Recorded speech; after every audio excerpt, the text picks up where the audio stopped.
We have to see the city as something that includes neighborhoods south of Roosevelt Road and west of Ashland.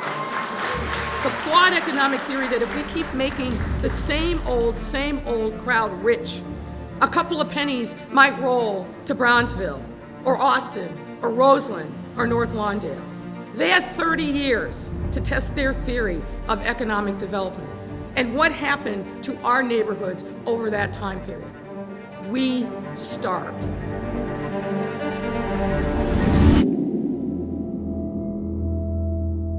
I'd like to welcome everybody here on behalf of Mayor Lori Lightfoot, and we're here to kick off Invest Southwest. And I think it's important that everyone here know that we're not here just to plan, we're here to do.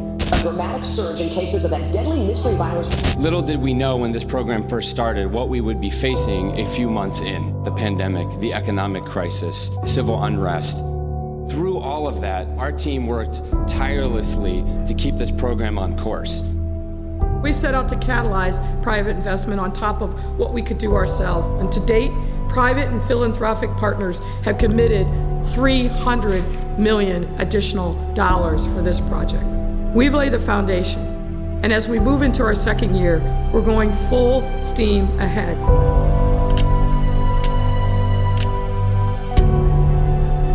For the last 2 years, Invest Southwest has brought transformative, visible changes to our South and West Side communities, totaling, to date, $1.4 billion in investments in public, private, and philanthropic contributions.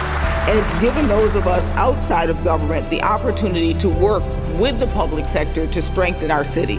We have actually deployed public funds in a way that has generated a multiplier of private and philanthropic capital.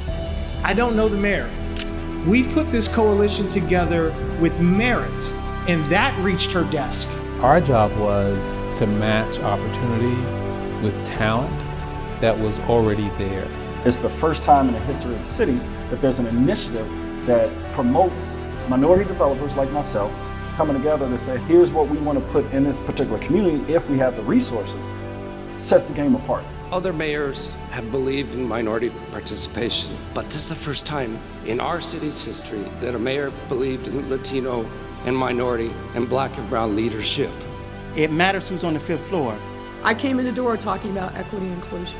It's meaningless if it doesn't have concrete ways in which people can see, feel, and touch it.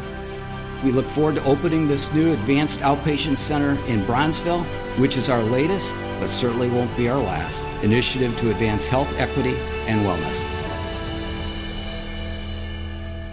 The way that this is impacting folks on the ground is that they're starting to see that the next chapter of their neighborhood is under construction. For people who have lived in this community for so long, they're excited about what their community feels like. It's not just one standalone restaurant, it becomes a community movement. I remember where we were before this, and I finally feel that there is an open line of communication between the city in general and the community. You can't go in a community and think you know.